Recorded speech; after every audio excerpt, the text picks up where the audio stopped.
Assalamualaikum. I am Muhammad Zain Arshad and I am talking to you from the platform of Pro Genius Student. So students, आज हम discuss करेंगे Pakistan army के अंदर जो females के लिए कोर्स अनाउंस होता है जिसे हम कहते हैं लेडी कैडेट कोर्स या LCC भी इसको कहते हैं कि इसकी क्या क्या एलिजिबिलिटी क्राइटेरिया है, आपकी एज, हाइट, वेट या आपकी कौन कौन सी क्वालिफिकेशन वाले इसके अंदर एलिजिबल होते हैं। इसके अलावा इसका टेस्ट पैटर्न क्या होता है जिसके अंदर काफ़ी ज़्यादा स्टूडेंट्स कन्फ्यूज होते हैं और उनको पता नहीं होता टेस्ट पैटर्न क्या होता है और वो गलत तैयारी कर रहे होते हैं, गलत पैटर्न को एक माइंड में कंसिडर करके प्रिपरेशन कर रहे होते हैं जिसकी वजह से वो फेल कर जाते हैं और उन्हें बहुत ज़्यादा डिसअपॉइंटमेंट फेस करनी पड़ती है।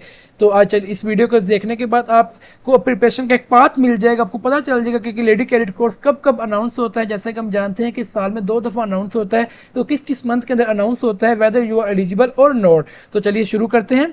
सबसे पहले स्टूडेंट्स हमारे पास एक एडवर्टाइजमेंट दिया गया है जो कि joint Pakistan army as captain lady cadet course का हमारे पास advertisement 25 batch lady cadet course का जो कि कब अनाउंस हुआ था 12 जून से 9 जुलाई 2024 के अंदर। इससे हमें क्या चीज़ पता चली है, जून और जुलाई के मंथ में अनाउंस होता है और इसके अंदर हमारे पास scopes of engineering, signals, EME, aviation जो कि इलेक्ट्रिक EME का ही एक डिपार्टमेंट है, ऑर्डिनेंस, आर्मी एजुकेशन कॉप और सिग्नल के अंदर जो है थी वैकेंसीज आई थी, कौन कौन सी जियो इन्फॉर्मेटिक्स, इलेक्ट्रिकल और डिफरेंट आप पढ़ सकते हैं कि ये जो थी एलिजिबल थी। अब आप देखेंगे कि जो नेक्स्ट हमारे पास एडवर्टाइजमेंट होगा उसके अंदर कुछ चेंजिंग आ जाएगी। ये हमारे पास जून और जुलाई का एडवर्टाइजमेंट था। तो नेक्स्ट हम डिस्कस करते हैं, हमारे पास आ जाता है लेडी कैडेट कोर्स 26 जो कि हमारे पास अनाउंस हुआ था 16 दिसंबर 2024 से 5 जनवरी 2025 से।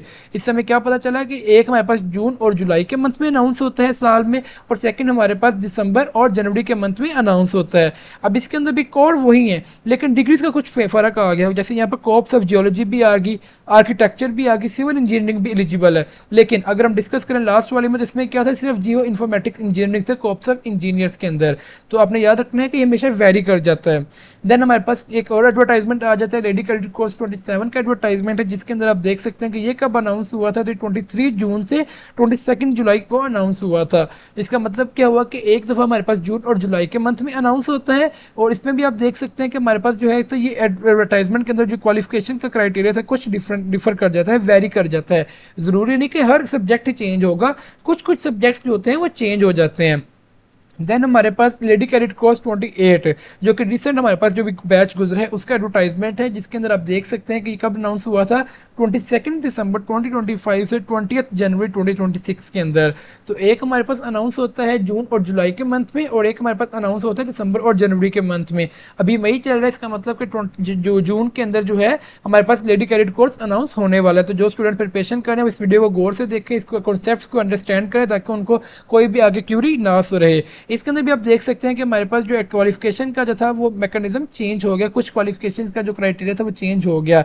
अगर हम इंजीनियर्स को ले, यहाँ पर हमारे पास जियो इन्फॉर्मेटिक्स दिया गया है, यहाँ पर हमें आर्किटेक्चर डिमांड किया गया है, यहाँ पर भी हमसे geology, aviation, civil engineering demand किया गया था, जबकि यहाँ पर हमसे जियो इन्फॉर्मेटिक इंजीनियरिंग डिमांड किया गया था। तो आप देख सकते हैं कि कई ऐसे जो हैं वो चेंज कर जाते हैं, वेरी कर जाते हैं, कई 2-2 साल तक अनाउंस नहीं होते। नेक्स्ट हमारे पास इसका LCC का एलिजिबिलिटी क्राइटेरिया आ जाता है कि लेडी कैडेट कोर्स का एलिजिबिलिटी क्राइटेरिया क्या है। सबसे पहले हमारे पास एज आ जाती है। लेडी कैडेट कोर्स के अंदर हमारी जो एज है वो 18 से 28 ईयर्स तक होनी चाहिए, मिनिमम 18 ईयर्स और मैक्सिमम 28 ईयर्स होनी चाहिए, तब भी आप इसके लिए एलिजिबल हैं। देन हमारे पास इसका मार्शल स्टेटस आ जाता है। तो जो फीमेल इसके अंदर अप्लाई करना चाहती हैं उनका मार्शल स्टेटस अनमेरिड होना चाहिए, मैरिड स्टूडेंट्स जो हैं वो एलिजिबल नहीं है। देन इसके अंदर ये सिर्फ स्पेसिफिकली फीमेल्स के लिए अनाउंस होता है, तो मेल्स कैंडिडेट इसके अंदर अप्लाई नहीं कर सकते। अगर हम हाइट की बात करें तो मिनिमम आपकी 5 फीट हाइट होनी चाहिए जो कि सेंटीमीटर्स के अंदर हमारे पास 152.4 सेंटीमीटर बनती है। अगर इससे 1 इंच भी कम होगा तो इस पर नो कॉम्प्रोमाइज़ होता है, कोई कॉम्प्रोमाइज़ नहीं हो सकता। और जो वेट है वो हमारा as per body mass index यानी BMI के अकॉर्डिंगली होना चाहिए। देन हमारे पास क्वालिफिकेशंस की बात करें तो हमारी 16 ईयर्स ऑफ एजुकेशन होनी चाहिए जिसके अंदर हमारा अगर CGPA सिस्टम है तो 2.4 आउट ऑफ 4 होना चाहिए, 2.5 आउट ऑफ 4 होना चाहिए और अगर हमारा एनुअल सिस्टम है तो हमारा 62.5% मार्क्स होने चाहिए।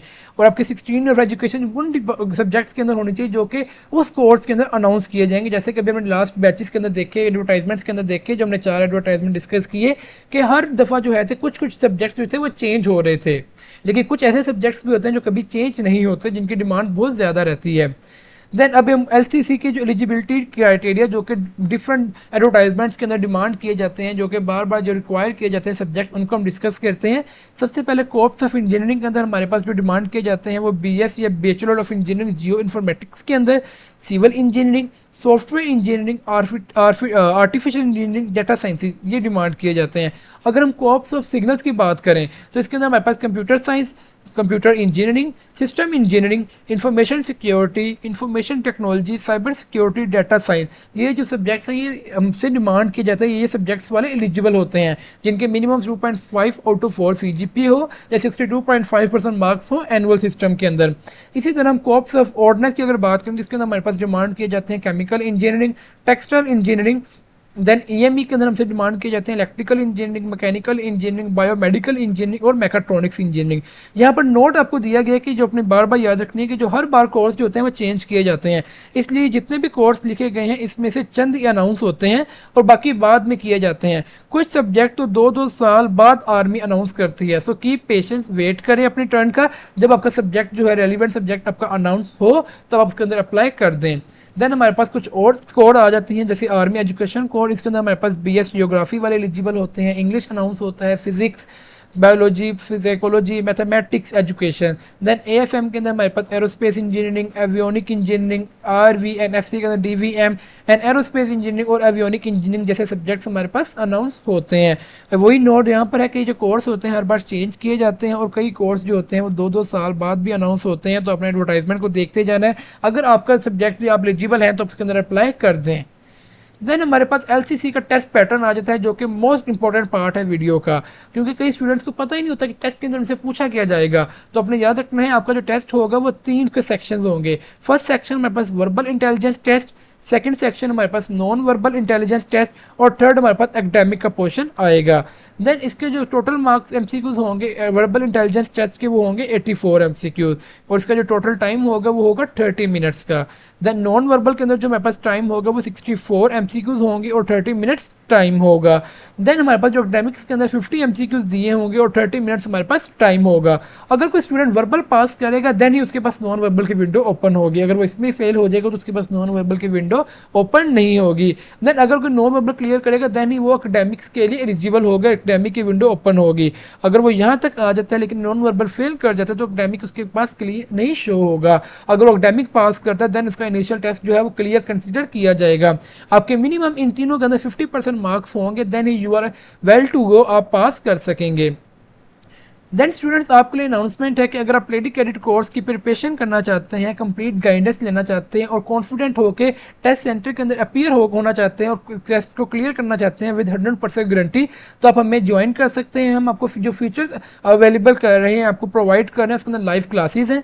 अगर कई स्टूडेंट्स जो हैं किसी बिजनेस की वजह से या कहीं बिजी होते हैं लाइव क्लासेज नहीं ले पाते तो हम उनको रिकॉर्डेड लेक्चर्स प्रोवाइड करेंगे, उनको PDF नोट्स प्रोवाइड करेंगे, वर्बल के, नॉन वर्बल के और डिफरेंट PDF नोट्स प्रोवाइड करेंगे ताकि उनका इनिशियल टेस्ट की प्रिपरेशन अच्छी हो जाए और 100% गारंटी के साथ वो अपने टेस्ट को क्लियर कर सकें। देन इन PDF टेस्ट को अपने मॉक टेस्ट हम देंगे, उन्हें मॉक टेस्ट देंगे ताकि वो अपने नॉलेज को टेस्ट कर सकें कि वो वेदर कि वो कितने अच्छे स्कोर कर सकते हैं टेस्ट के अंदर, उनको आइडिया हो जाए अपनी प्रिपरेशन को वो जज कर सकें।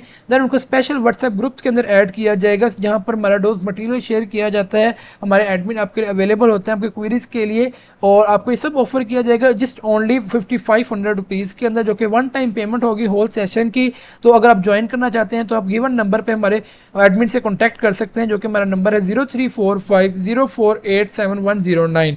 तो अगर आप इसको अवेल करना चाहते हैं तो हमारे एडमिन से कॉन्टैक्ट करें, वो आपको फर्दर गाइड कर देंगे।